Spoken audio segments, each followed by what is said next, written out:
사랑하는 영락교회 지체들에게 주 안에서 평화 인사를 전합니다. 오늘은 2023년 1월 5일 목요일입니다. 오늘의 묵상 본문은 신명기 13장 1절로 18절까지의 말씀입니다. 오늘 본문 말씀 13장 1절부터의 말씀은 이렇게 시작합니다. 너희 중에 선지자나 꿈꾸는 자가 일어나서 이적과 기사를 내게 보이고, 선지자나 꿈꾸는 자, 선지자라는 건 이제 우리 잘 아는 단어죠. 많이 나오는 네비라는 단어고, 꿈꾸는 자라는 건 홀렘 하울룸이라는 말인데, 할로움, 홀렘 할로움이라는 말인데, 홀렘이라는 말이 이제 a dreamer 이렇게 되겠죠. 할로움이라는 게 이제 dreams입니다. 영어로 하면 a dreamer of dreams, 꿈을 꾸는 자죠. 너희 가운데 선지자나 꿈꾸는 자가 일어나서 이적과 기사를 내게 보이고, 이적이라는 건 우리 성경에서 수없이 나오는 오트라는 말이죠. 오트, 사인입니다. 영어로 하면. 이것은 이제 우리 역사라고 하는 것이 본질의 세계가 현상 세계로 실제화되는 것이죠. 그러니까 본질의 세계에 대한 표상, 앞으로 일어날 일이 현상 가운데 어떠한 표상으로 드러나느냐, 이것이 이제 오트의 뜻이죠. 이적이라고 했는데 계시라고 하는 것이나 표적이라고 하는 말이 훨씬 더 맞는 번역이겠죠. 기사라고 하는 말은 이제 모펫이라는 말인데 영어로 하면 원더, 이런 거 놀라운 일. 그러니까 여기 앞에 나오는 이적보다 뒤에 나오는 기사가 더 이적에 가까운 말이겠죠. 놀라운 일들, 뭔가 깜짝 놀랄 일들, 경이로운 일들, 이런 일들이죠. 이적과 기사가 이렇게 붙어서 다니기 때문에 다 놀라운 신비, 이런 것을 의미한다고 할 수 있겠습니다. 그런데 너희 가운데 선지자나 꿈꾸는 자가 일어나서 이적과 기사를 내게 보인다, 이렇게 말씀하고 있어요. 이런 일이 있다는 겁니다. 놀라운 일을 행하는 일들이 나타난다는 거죠. 그런데 2절에 그가 내게 말한 그 이적과 기사가 이루어지고 너희가 알지 못하던 다른 신들을 우리가 따라 섬기자고 말할지라도, 3절에 너는 그 선지자나 꿈꾸는 자의 말을 청종하지 말라. 너희 가운데 선지자가 일어나고 꿈꾸는 자가 일어나서 이적과 기사를 보이더라도 이적과 기사에 혹하지 말라는 것이죠. 그 한국에서 만났던 한 청년이 이렇게 이단, 이런 교회에 나간다는 거예요. 이단이라고 하기도 이제는 그게 타종교라고 해야 되겠죠. 참 가슴 아픈 얘기들이 많아요. 그 교회 안에서 일어난 일들을 얘기했는데 가슴이 아프더라고요. 그 교주가 이제 이단 교회 목사인데, 이렇게 교회에서 이렇게 젊은 그런 자매들을 이렇게 처첩으로 이렇게 거느리고 산대요. 이렇게 있을 수 있는 일입니까? 그런데 그 중에 이제 그런 자매를 빼앗긴 어머니의 이제 고백이 있는 것이죠. 전해 들은 이야기는 한데 어떻게 그런 일이 있을 수가 있을까? 그런데 그 자매가 그 목사의 그런 요청을 받고 자기 첩살이를 하라는, 당연히 거절하겠죠. 그런데 도저히 의심할 수 없는 분명한 음성을 듣고서 거기에 순종할 수밖에 없었다, 이렇게 이야기를 하더라는 거예요. 그 영의 음성을 들은 것이죠. 근데 영이라고 하는 것은 내 영도 있고, 나도 인간인데 주님의 영을 받았죠. 내 영이 있습니다. 주님이 영이시죠. 그런데 마귀도 영이에요. 천사도 영이죠.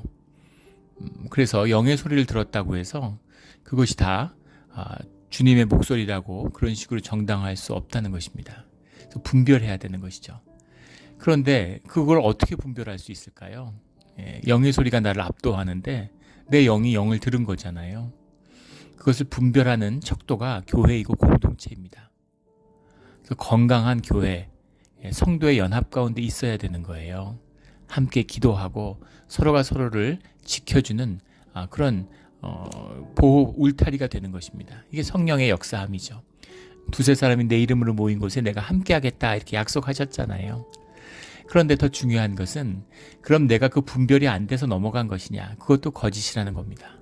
분별이 정말 안 됐을까요? 사실 알아요. 그런데 속아 넘어가는 것이죠. 사람들이 왜 말도 안 되는 어리석은 일에 사기를 당할까요? 내 속에 탐욕이 있기 때문입니다. 내 탐욕이 스스로를 사실 속이고 있는 것이죠. 이적과 기사에 끌리는, 왜 이적과 기사? 이적과 기사에 나타나는 핵심이 뭐겠어요? 기사라는 원더러스 띵에 끌리는 비밀이 뭐겠습니까? 예. 사실은 일상과 현상 가운데 지쳐 있는 것이죠. 뭔가 현상을 뛰어넘는. 그런데 아무리 뛰어나고 놀라운 일이 있어봐야 현상의 일입니다. 뭐 돈을 엄청나게 벌고 사람들이 기적이라는 게 뭐예요? 다 현상을 뒤트는 것이잖아요. 현상을 뒤트는 일. 물론 주님께서 본질의 역사를 드러내는 방법으로 쓰시기도 하지만 본질적으로 무슨 일이 일어나도 현상의 일이라는 거예요. 그런데 현상의 일에 혹한다는 것이죠.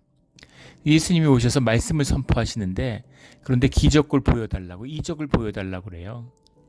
요나의 기적밖에는 보여줄 게 없다 이렇게 말씀하셨죠. 사람들을 많이 고치셨어요. 그렇다고 주님이 모든 사람을 고친 건 아닙니다. 주님이 모든 본질 세계를 주관하는 자라는 것을 주님이 드러내신 것이지 사람들 고치려고 오신 게 아니에요. 사람들의 마음을 위로하시지만 위로하려고 오신 게 아닙니다. 주님이 이루시는 일, 요다의 기적밖에는 보여줄 게 없으신 거죠. 그런데 사람들은 현상에 속해 있기 때문에 현상의 사람일수록 이적에 혹하는 거죠. 기사에 혹하는 것입니다.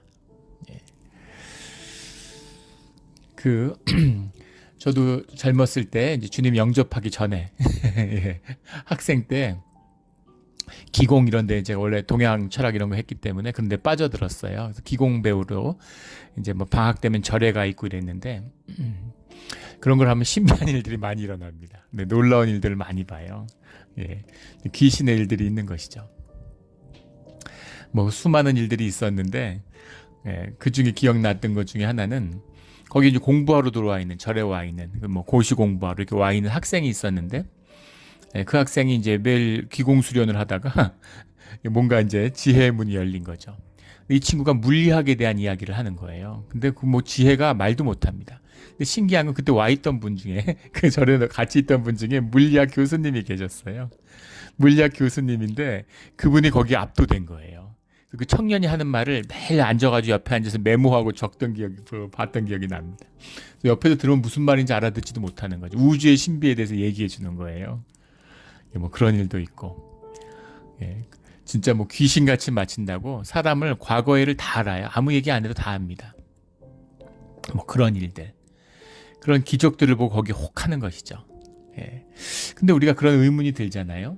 모든 영적인 권세가 주님의 권세 아래에 있는데 그런데 이 세상에 공중잡은 권세, 마귀의 권세가 있는 것이죠. 근데 마귀의 권세한테 왜 그런 걸 주님이 허락하실까? 사람들이 미혹되고 왜 거기에 넘어가도록 그런 일을 허락하실까라는 거예요.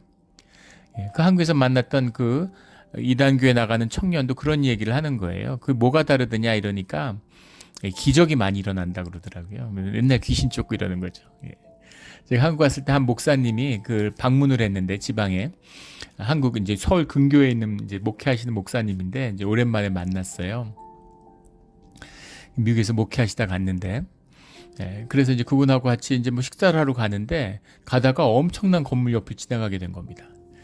저 건물이 도대체 뭘까? 그러니까 목사님 이거 모르세요? 이러면서 이게 그 유명한 그 귀신 쫓는 교회 아닙니까? 이렇게 얘기하는 거예요. 저도 오래전부터 이름은 들어서 알고 있었는데 실제로는 처음 봤습니다. 압도적이더라고요. 건물도 압도적이고 교인이 20만 명이랍니다. 근데 무슨 뭐 프레스 센터처럼 뭐 고층 건물에도 어마어마하게 지어져 있더라고요. 깜짝 놀랐어요. 그 정도인지 몰랐습니다. 거기 뭔가 있는 거죠. 권세가 있고 능력이 있는 것이죠. 그러니까 사람들이 혹해서 거기 나가지 않겠습니까? 귀신을 쫓는 걸 보니까. 그런데 그런 일들을 주님이 그럼 왜 허락하십니까, 주님? 그런 마음이 드는 거죠. 거기에 대한 주님의 말씀이 이것입니다. 오늘 3절에 나오는 너희가 마음을 다하고 뜻을 다하여 너희 하나님 여호와를 사랑하는 여부를 알려하사 너희를 시험하심이니라. 이렇게 말씀하고 있죠. 이것이 주님의 시험이라는 거예요. 주님 사랑하고 주님과 함께하고 싶어서 왔다고 하는데 사실은 거짓인 거죠. 그 시험에 넘어가는 것입니다. 기적과 이적에 혹하는 거죠. 나를 높여주지 않을까? 능력이 있으니까 세상에서 성공시키게 해주지 않을까? 무슨 그 알라딘에 나오는 지니같이 생각하는 거죠. 남보다 나를 더 잘되게 하고 나를 높여주고 내 편만 들어주고 그런 능력에 사람한테 귀의하고 싶은 거죠. 그런 마음이 있으면 귀신을 만난다, 사단을 만난다라는 겁니다. 사랑은 그런 것이 아니죠. 사랑이라는 것은 십자가의 길을 걷는 주님의 길을 내 삶으로 받아들이는 것입니다. 우리가 자식을 사랑하니까 자식의 삶을 받아들이잖아요. 그래서 아프고 속상하지만 기다리고 함께하죠. 이것이 사랑의 비밀이죠. 주님이 주님을 마음과 정성을 다하여 사랑하는지 알고 싶었다라는 겁니다. 주님은 존귀하신 분이죠. 주님은 능력이 있으세요. 주님이 사랑하는 자를 만나는 게 쉽지 않겠죠. 그런 이단 목사가 휘두르는 그런 이적과 기사에 혹해서 수십만이 따라다니는데 예수님을 따라다니는 그 수만 명의 사람들, 예수님을 왕으로 삼으려고 그러죠. 능력이 있으니까. 근데 주님이 십자가를 말씀하시니까 다 떠나요. 제자들에게 말씀하시죠. 너희도 떠나려느냐 이렇게 말씀하시잖아요. 그것입니다. 십자가의 길, 이것이 신앙의 길이고 주님과 함께하는 길이다라는 거죠. 주님이 시험하는, 우리 절대 이 시험에 넘어가지 않는 우리 모두가 되기를 주의 이름으로 축원합니다. 4절에 너희는 하나님 여호와를 따르며 경외하며 지키며 청종하며 의지하며, 다 관계의 말씀이잖아요. 주님과 함께하는 것을 배워야 된다라는 겁니다. 거기에 대해서 5절에 그런 선지자나 꿈꾸는 자는 죽이라 이렇게 말씀하세요. 무슨 예언 좀 했다고 꿈꾸는 얘기 좀 했다고 죽이라. 주님 안에서의 선지자들이 있었죠. 그런 걸 이야기하는 게 아니라 거짓 선지자를 이야기하는 거죠. 거짓된 마귀의 종로로 타는 자들, 그런 자들을 죽이라 라고 하는 것은 어디나 그렇죠. 동서고금을 막론하고 죽이는 것이라고 하는 것은 그 사회에서 제하는 것을 의미하는 겁니다. 최고의 형벌이죠. 너희 삶에서 분리해내라 라는 말씀입니다. 그리고 그들을 이제 돌로 쳐서 죽이라 이렇게 말씀하시죠. 돌로 쳐서 죽인다라는 것도 그 사회의 최고의 형벌을 의미하는 거죠. 가장 나쁜 일이라는 겁니다. 제일 나쁜 일이야 이런 의미예요. 가장 못된, 가장 신의 이름으로 거짓되게 신을 속이는 것, 이게 제일 나쁜 일이다 이런 것이죠. 오늘날 기독교인들이 새겨야 할 말씀입니다. 최고의 형벌. 그래서 돌로 쳐서 죽이는 거죠. 우리 한국 같으면 교수형에 처해라. 미국 같으면 전기 무슨 충격으로 죽여라 이런 말입니다. 북한 같으면 고사포로 쏴 죽여라 이런 얘기가 되겠죠. 최고의 형벌, 가장 나쁜 짓이다 이런 겁니다. 너를 꿰어내려고 말하였다. 너를 꿰어내려고 하는 그런 자들, 너는 이같이 하여 너희 중에서 악을 제할지니라. 죽인다는 의미가 악을 제하다라는 그 뜻과 하나다라는 것이죠. 제한다라고 하는 말이 이제 비아르타라는 말인데, 비아르타 할 때 이게 비아르라는 말에서 온 건데, 비아르라는 말이 이제 버닝입니다. 태운다라는 말이에요. 그래서 이 제하다라는 말에는 우리 가운데 구별해서 제해버린다라는 뜻도 있는데, 이간 가운데에서는 사실은 이것을 태워버린다라는 건 죄사함을 의미하는 것이죠. 주님께 드리는 거예요. 주님께 이 죄악의 의미는 굉장히 깊습니다. 이것이 사실은 제사의 의미가 있는 것이죠. 정결의 의미도 있지만 두 가지가 다 하나인 거죠. 우리의 죄라는 것을 양에게 전가해서 그 양이 그 죄값을 치르는 거잖아요. 생명의 죄값을. 주님이 그것을 받아주시는 거예요. 주님만이 하실 수 있는 일입니다. 주님과 함께 할 때 우리 가운데 죄사함이 일어나는 거죠. 이것을 오해하면 안 돼요. 주님을 흉내내면 안 됩니다. 주님과 하나 될 때 주님의 길이 있는 거죠. 무거운 짐진 자들아 다 내게로 오라. 주님은 그 짐을 짊어지실 수 있는, 우리의 죄를 대속해 주실 수 있는 분이시죠. 그 주님과 하나 될 때 그 죄를 감당해 주신다는 겁니다. 그런데 주님과 하나 되지 못했는데 어설프게 그런 것들 내가 감당하겠다. 내가 주님의 십자가의 길을 가니까 내가 다 감당해야지. 그러면 그냥 죽는 것입니다. 제가 가까이 알던 그런 사모가 3분 있었는데, 가까이서 지켜볼 수 있었던, 다 능력의 종이었어요. 그 마음에 순수함이 있고 주님을 사랑하고, 그러니까 심령이 열려서 치유하는 능력이 나타난 그런 분들이었습니다. 그러니까 열심히 기도하고 치유 사역을 열심히 했어요. 근데 그 3분이 다 암으로 돌아가셨습니다. 그때 깊은 걸 깨달았는데 좋은 마음으로 했죠. 하지만 그것을 그 사람의 치유하는 치유 사역이라는 게 뭐예요? 그 사람의 그 병을 내가 가져온다는 겁니다. 내가 짊어진다는 거예요. 그 사람과 내가 하나로 묶여서 그 사람이 지어야 할 운명을 내가 걸머쥐겠다는 겁니다. 근데 그것을 대신 걸머줄 수 있는 것은 주님밖에 없어요. 그래서 그것을 주님이 가져가시는 겁니다. 주님이 허락하실 때, 주님이 시키실 때는 해도 되죠. 그렇지 않은데 그런 것들이 신유 사역 뭐 이런 것들이 사역의 형태가 될 수 있나 하는 근본적인 의문을 갖게 됐었던 그런 사건입니다. 주님만이 하실 수 있는 일이에요. 물론 그 깊은 뜻을 다 알 수는 없습니다. 그러나 주님만이 하실 수 있는 일이라는 것을 잊어서는 안 되는 것이죠. 그래서 내게 뭐 치유하는 능력이 일어났다고 해서 그런 건 많이 봤어요. 한국에 있을 때도. 제가 섬겼던 교회 한 장로님도 이분은 이공계통의 공대 교수님이었는데 신유의 능력이 나타난 겁니다. 난리가 났습니다. 뭐 사람들이 막 수천 명씩 와서 이렇게 아픈 사람들이 많아요. 그래서 막 기도 받으려고. 그런데 그 끝이 이제 좋지 않다는 것이죠. 신앙촌 같은데 박태선 장로 이런 사람들. 얘가 예전에 섬겼던 교회에 장로님이 계셨는데 그 장로님이 어렸을 때 그 신앙촌에 계셨대요. 신앙촌이 시작되었던 초기 단계에 이민 오시기 전에 그 어머니와 같이 여기를 다녔는데 그 박태선 장로의 능력에 대한 자기가 직접 본 이야기들을 하는데 놀라운 이야기들을 많이 하더라고요. 정말 안진병이 일어나고 장님이 눈을 뜨는 그런 역사를 봤다는 거죠. 그래서 결국 뭡니까? 결국은 수많은 사람들을 주님에게서 이탈시키고 시험에 들게 한 그런 마귀의 종이었을 뿐이다 라는 것이죠. 그게 그 끝입니다. 영으로 시작했지만 육으로 끝을 맺는, 우리 마음속에 정말 주님을 사랑하고 주님이 중심인가, 주님이 침묵하고 주님이 보이지 않아도 그래도 주님의 말씀으로 보이지 않는 주님을 믿고 따라가는 그것이 신앙의 길이죠. 신앙은 화려하고 뭐 대단하고 막 능력 있고 막 우장창창 막 꽝꽝거리는 그런 게 아닙니다. 자꾸 이렇게 막 종교의 행위로 압도적인 어떤 이런 걸로 막 그런 걸 짜내려고 하니까 집회를 하고 막 압도하는 어떤 이제 그런 거를 추구하는 것이죠. 근데 그것이 아니에요. 예배라는 것은 사람들의 뭐 마음을 합하는, 영을 합하는 그런 뭐 압도하는 그런 것이 아닙니다. 깊은 속에서 주님 안에 들어가는, 우리가 이미 하나 되고 하나된 마음으로 주님 앞에 왔잖아요. 그래서 우리가 주님의 말씀을 통해서 예배를 통해서 주님의 영이 우리 깊은 곳으로 영접하는 그런 길이죠.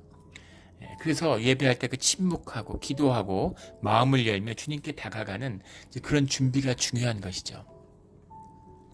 이제는 이제 그런 게 자리가 잘 잡혔어요. 그래서 예전에 처음에 교회 왔을 때 무슨 시장 바닥처럼 막 웅성웅성하고 와서 수다 떨고, 이제는 그런 건 없는 것 같습니다. 예배전에 다 와서 예배당에서 기도하고 조용히 있는 것이죠. 주님의 음성을 듣기 위해서, 마음을 열기 위해서. 이런 것이 주님과 함께하는 예배다라는 겁니다. 심심하고 침묵 속에 있고 고난의 길을 걷는 것 같지만 이것이 주님과 함께하는 기쁨과 평화의 길인 것이죠. 우리 생명의 길을 주님과 늘 함께하는 우리 모두가 되기를 주의 이름으로 축원합니다. 오늘 9절 말씀해 보면 너는 용서 없이 그를 죽이되, 선지자들과 그런 자들을 말하는 거죠. 죽일 때 내가 먼저 그의 손에 대고 후에 뭇 백성이 손을 대라. 이 의미는 증인의 의미가 하나 들어있습니다. 그들이 거짓 선지자인지 아닌지를 누가 알겠어요? 고발한 자가 있겠죠.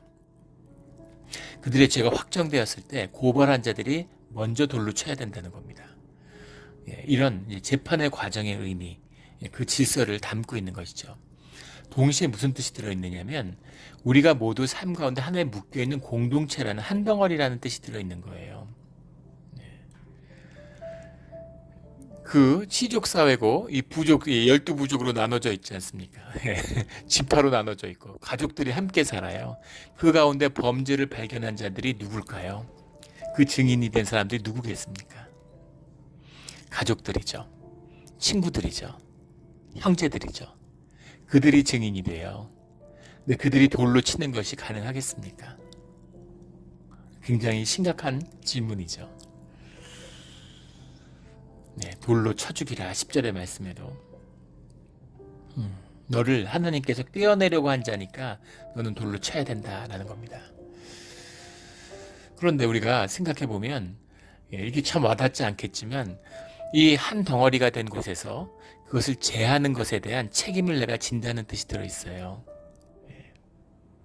하나님을 비방하는 말을 들은 자들은 그 들은 자들이 그 비방한 자를 그 진 밖으로 끌어내서 쳐 죽이게 돼 있죠. 그들이 그 죄 가운데 같이 묶여 있어요. 그 죄를 끊고 나오는 과정입니다. 그 과정을 상징하고 있는 이 영적 의미를 깊이 들어야 돼요. 이것이 주님과 함께하는 깊은 비밀이 들어있습니다. 세상에 죄가 있다는 것, 우리가 다 영으로 하나로 묶여 있어요. 그래서 그 죄가 내 죄와 무관하지 않습니다. 그 사람들이 잘못했지 내가 잘못하지 않았어요. 이게 말이 되겠습니까? 그런데 그 죄를 공동체가 안 돼서 제함으로써 이 공동체가 사는 이제 그런 과정이 있다는 것이죠. 이것이 제사고 예배가 되는 것이죠. 회개가 되는 것입니다. 우리가 코비드 19으로 수백만이 죽었죠. 지금도 아직 끝나지 않았습니다. 그런데 만약에 코비드 20가 어디서 발견됐다고 생각해 보세요. 아유, 그 안 된 사람들 안 됐는데, 그 사람들 불쌍한데, 그래서 온 인류가 다 그 병을 또 한번 알아야 되겠다. 이렇게 결정하는 것이 옳겠습니까? 그런 의미예요. 물론 좀 다르죠. 그거는 병에 걸렸다고 해서 그분들이 나쁘다 이런 뜻은 아닐 테니까. 하지만 분명한 방역과 분명한 제한이 격리가 있어야 되는 것이죠. 이런 의미입니다. 이런 의미가 들어있는 거죠. 그 죄를 너희에게서 제해야 된다. 빵이 있는데 곰팡이가 섰는데 그것도 생명인데 어떻게 이렇게 버리고 죽여. 그러지 못하죠. 그럼 다 죽는 거죠. 빵도 썩고 사람도 죽고 이렇게 되는 겁니다. 그것을 이제 죄라고 받아들인다면 이 뜻이 무엇인지를 알 수 있는 거죠. 그것이 모든 사람들을 감염하고 모두 죄 때문에 죽게 되기 전에 그것을 끊어내라. 너에게서 끊어내라 라는 분명한 말씀입니다. 그래서 그 책임이 공동체에 있고 또 나에게 있는 거예요. 나는 몰랐는데, 나는 그런 생각이 아니었는데, 그런 건 통하지 않는다는 것입니다. 그 죄값을 분명히 치러야 되는 것이죠. 이 죄값을 예수님이 걸머지신 거예요. 주님과 함께하지 않으면 죄에서 죄사함에 대한 소망이 없는 것입니다. 그리고 이것은 무거운 길이에요. 이 말씀을 자세히 드리는 이유는 이것이 신명기나 우리 레위기나 민수기 이런 걸 할 때 출애굽기 늘 많은 이제 교인들에게 걸림돌이 되길 이렇게 잔혹할 필요가 있습니까? 아이들이 무슨 죄가 있습니까? 동물들이 무슨 죄가 있습니까? 근데 이것이 가지는 죄에 대한 영의 본질의 문제다라는 것이죠. 그 당시에 이 죄의 문제를 인식하는 방법이라는 겁니다. 이 뜻을 깊이 깨달아. 이걸 말로 한다고 알아듣고 못 알아듣고 하겠어요. 귀 있는 자는 들을지어다. 이런 것이죠. 이 분명한 뜻을 깨달는 우리 모두가 되기를 주의 이름으로 축원합니다. 13절에 너희 가운데서 어떤 불량배가 일어나서 그 성읍 주민을 유혹하여 이르기를 불량배라고 했는데 12절부터의 말씀은 더 이제 깊은 심각한 이야기죠. 너희 가운데 불량배라고 해석을 했는데 이게 이제 성경에 많이 나오는 구약의 베네 벨리알이라는 말이죠. 베네 벨리알이라는 것이 이제 쓸모없는 worthless 이런 것이고 베네라는 게 이제 우리가 잘 아는 아들들이란 말입니다. sons of worthless예요. 가치 없는 것의 자식들, 가치 없는 자식들. 근데 이것이 이제 땅의 자식들, 마귀의 자식들, 뱀의 자식들, 이런 것과 다 통하는 이야기인 것이죠. 너희 가운데 불량배가 일어났다는데 이 벨리알이라는 건 마귀의 자식이죠. 마귀의 역사를 행하는 자들이 너희 가운데 일어난다라는 겁니다. 그래서 그런 자들이 일어나죠. 근데 그 자들이 누굽니까? 이것이 이스라엘의 공동체 가운데서 일어났다는 얘기예요. 늘 이런 선악의 역동이 일어납니다. 주님의 온전한 임재 가운데 선악이 하나가 되는 주님의 선합에서 통합을 이루어내는 역사가 있기 전까지는 늘 악한 역사가 선한 역사와 맞대어 일어나게 돼 있어요. 그 반대도 그렇습니다. 그래서 주님의 길을 가는 공동체 가운데 문제는 항상 이니셔티브의 문제예요. 악을 완전히 제하는 것을 공동체가 할 수 없습니다. 그래서 공동체 가운데 악이 있어요. 그런데 악에게 이니셔티브를 내주면 안 된다는 거죠. 주님이 인도하시는 성령의 인도하심의 뜻을 붙잡아야 된다는 겁니다. 마지막 우리 그 계시록을 보면 주님이 마지막 때는 악을 다루시죠. 근데 그 전까지 주님이 악을 허용하고 풀어놓으신 거예요. 심지어 공중의 권세를 붙들고 있습니다. 권세와 능력이 있어요. 그런데 그런 가운데에서 우리가 신앙을 지키고 살아갈 수 있는, 주님께 의지하고 주님으로 우리를 지키는, 교회 가운데 함께하는 그 믿음의 시험이라는 거죠. 그것을 지키고 살아가야 된다는 겁니다. 그래서 마귀랑 싸우고 무슨 축사하고 이럴 필요가 없어요. 무슨 축사를 합니까? 주님이 함께 하시면 마귀가 도망갑니다. 그거예요. 쫓아내면 뭐합니까? 또 올 텐데. 그 마귀를 붙들고 있는 게 내 마음이고 내 죄인데 그게 무슨 의미가 있어요. 예전에는 철없던 시절에, 지금도 뭐 잘 없지만, 잘 모를 때는, 어리석을 때는 막 축사 이런 것도 막 혹해서 하고 그런 적이 있었죠. 근데 아무 의미가 없다는 것을 깨닫게 되는 것입니다. 그래서 축사는 자기가 하는 거예요. 공동체가 하는 것입니다. 저절로 되는 것이죠. 이것이 주님의 능력입니다. 그런데 문제는 그 공동체의 불량배가 일어나서 다른 신들을 섬기기 위해서 속인다는 것이죠. 오늘날 미국의 복음주의 같은 걸 보세요. 가장 성결하고 가장 주님에게 아주 그냥 근본주의라고 부르잖아요. 그런 사람들 같이 하지만 사실은 세상의 돈과 능력을 탐내는, 결국 권력과 결탁하고 복음을 황폐화시키고 교회를 무너뜨리는 그런 짓을 하잖아요. 이런 것들이 이제 벨리알인 거죠. 베네 벨리알입니다. 어느 시대에나 있는 것이죠. 근데 그들이 하는 그런 짓을 지을 때 14절에 너는 자세히 묻고 살펴보아서 살피고 보아라. 신중히 해야 되는 중요한 일이기 때문에, 그래서 확실한 사실로 드러나면, 그것이 분명한 일이라면, 그렇다면 15절에 너는 마땅히 그 성읍 주민을 칼날로 죽이고 그 성읍과 그 가운데 거주한 모든 것과 그 가축을 칼날로 진멸하고, 그리고 16절에 가면 그 성읍과 그 탈취물 전부 불살라 내 하나님 여호와께 드릴지니, 이 말씀이죠.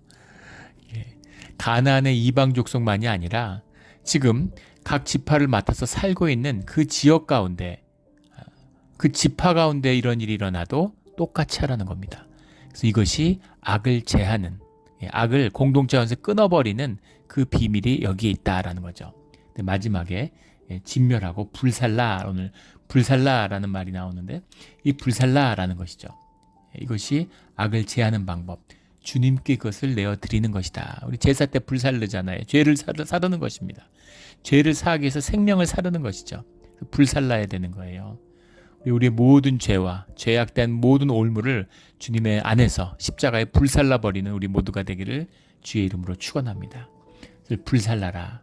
이방에서도 마찬가지고 너희 가운데서도 마찬가지고, 이 신명기 이런 걸 보면 무섭잖아요. 살벌하지 않습니까? 그만큼 중요하고 너희가 절대 이방신과 얽혀들면 안 돼. 이제 그런 이야기죠.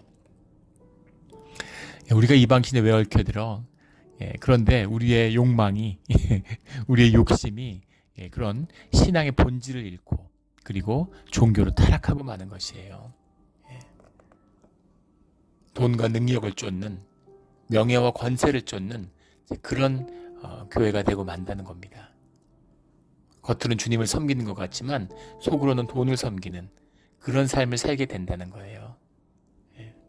우리가 주님을 섬기고 주님만으로 살겠습니다. 그렇지만 우리의 삶이, 내 육성이 돈을 쫓잖아요. 그렇지 않아, 그런 게 없어, 거짓이죠. 그게 삶의 진실입니다. 그런데 그것을 다스릴 수 있는 능력, 돈을 다스리며 살 수 있는 권세가 주님 안에 있다는 것이죠. 그래서 너희는 그 풍요로움을 누려야 돼 라는 겁니다. 가서 세상에 돈의 종로로 타면 안 돼. 너희는 존귀한 하나님의 자녀다 라는 그 말씀인 거죠. 그래서 그거 절대로 주종이 바뀌면 안 되겠죠. 너희가 세상에서 세상을 다스리는 주인 행세를 하며 살아야 된다, 이것입니다. 간절한 주님의 명령이고 말씀이고, 그렇죠. 그런데 이스라엘 역사는 안타깝게도 그렇지 못했어요. 뒤에 이스라엘이 유다가 무너지는 것을 보면 이 말씀이 참 무색하죠. 어떻게 이런 말씀을 들었는데, 이렇게까지 말씀을 들었는데 결국 그걸 잃어버리나. 근데 오늘 우리의 삶의 모습인 것 같습니다. 이것을 돌이켜야 되는 것이죠. 이것을 돌이키고 우리의 죄악을 불살르는 우리의 예배의 자리가 되기를 주의 이름으로 축원합니다. 그 진멸한 물건들, 그것을 손도 대지 마라. 17절에 가면 뭐 레위기나 이런 나오는 말씀이죠. 손도 대지 마라. 그리하면 너를 긍휼히 여기시고 자비를 더할 것이다. 진멸할 물건이라는 것이 이제 하헤렘이라고 하는 우리 뭐 많이 나오는 말씀이잖아요. 헤렘이라는 것, accuse, accursed, accursed thing, 저주. 그것이 너에게 저주가 되지 않게 하라. 너에게 완전히 분리해야지. 그것과 조금이라도 섞이면 그것이 너에게 저주가 돼. 그런 거죠. 너희 삶의 저주를 끊어라 라는 겁니다. 너희의 삶의 저주를 끊어라. 가정폭력 가운데 자란 딸들은 아버지한테 맞거나 또 아버지가 어머니 때리는 것을 보고 자란 자녀들은 그 딸들은 결혼해서 20명 중에 19명은 다시 남편에게 맞고 산다고 합니다. 정말 가슴 아픈 일이죠. 정말 가슴 아파요. 부모가 자살을 한 집의 자녀들은 자살 충동에 시달리고 그 집안 가운데 자살하는 사람이 계속 나옵니다. 예전에 한 흑인 목사님인데 이혼을 하시게 됐어요. 근데 막 펑펑 우시는 거예요. 이혼을 진짜 했는지 안 했는지 그 뒤에는 모르겠는데 제가 신학교 다닐 때 만났던 목사님인데 그 목사님이 당신이 어렸을 때 부모가 이혼을 해서 얼마나 10대 때 그 가슴 아픈 불행한 기억이 있는지 모르겠다. 자기는 무슨 일이 있어도 죽어도 절대 이혼을 하지 말아야지 이렇게 결심했는데 자기도 이혼을 하게 될 것 같다고 자기 자녀들을 얘기를 하면서 그렇게 비통하게 울더라고요. 그런 마음이 있는데 이혼을 하고 싶게 해서 오죽하면 이혼하려고 그러겠어요. 왜 그렇게 됐을까요? 왜 그렇게 됐을까요? 정말 아버지 같은 사람하고 절대 만나지 않아. 그랬는데 딱 아버지를 만나게 되는 거죠. 예를 든 것뿐이지 인간의 삶은 다 그렇습니다. 특별한 정신적인 각성이 없으면 부모의 삶을 반복하게 돼 있어요. 대개 남자들은 엄마랑 결혼한다 그러죠. 엄마랑 닮은 사람과 결혼하든가 아니 엄마와 반대의 사람과 결혼하든가 둘 중에 하나라는 거예요.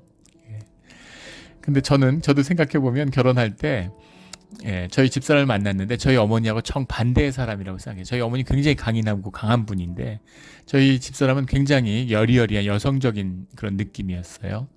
그런데 정반대 사람이다 생각하고 결혼했는데 결혼하고 살다 보니까 어머니하고 너무 닮아가지고 깜짝 놀랐습니다. 똑같아요. 그래서 어머니를 만났구나 이런 걸 알았습니다. 그게 사람의 삶이에요. 근데 그 모든 것이 내 삶의 모든 나의 경험이 내게 저주가 되느냐 축복이 되느냐 그것이 그리심산의 축복이 되느냐 에발산의 저주가 되느냐 라는 것이 우리 신앙의 선택 가운데 있습니다. 주님 안에 있는 것이에요. 누가 봐도 저주인데 그것을 축복으로 바꿀 수 있는 그 힘이 십자가에 있습니다. 왜 주님 우리를 날 이런 데 나 왜 그런 부모 만나게 하셨어요? 나를 왜 이렇게 살아오게 하셨어요? 근데 주님을 정말 만난 자는 그런 고백을 할 수 없습니다. 그 모든 것을 바꾸는 능력이 주님 안에 있다는 것을 알기 때문이죠. 그래서 너희에게 저주가 되지 않도록 하라. 그 저주로 너희 삶을 묶지 마라. 이런 간절한 부모의 아버지의 눈물 어린 그런 말씀인 것이죠. 이 말씀을 심령에 새겨서 절대 거짓과 우상숭배와 그런 것과 타협하거나 또 저주로 올무로 내 삶을 묶는 그런 어리석은 자리로 돌아가는 일이 없는 우리 신앙의 길이 되기를 주의 이름으로 축원합니다. 아멘. 기도드리겠습니다. 하나님 아버지 감사합니다. 오늘 너무 무거운 말씀입니다. 늘 말씀이 무겁지만 또 주님의 간절한 뜻, 그 사랑을 느낄 수 있어서 감사합니다.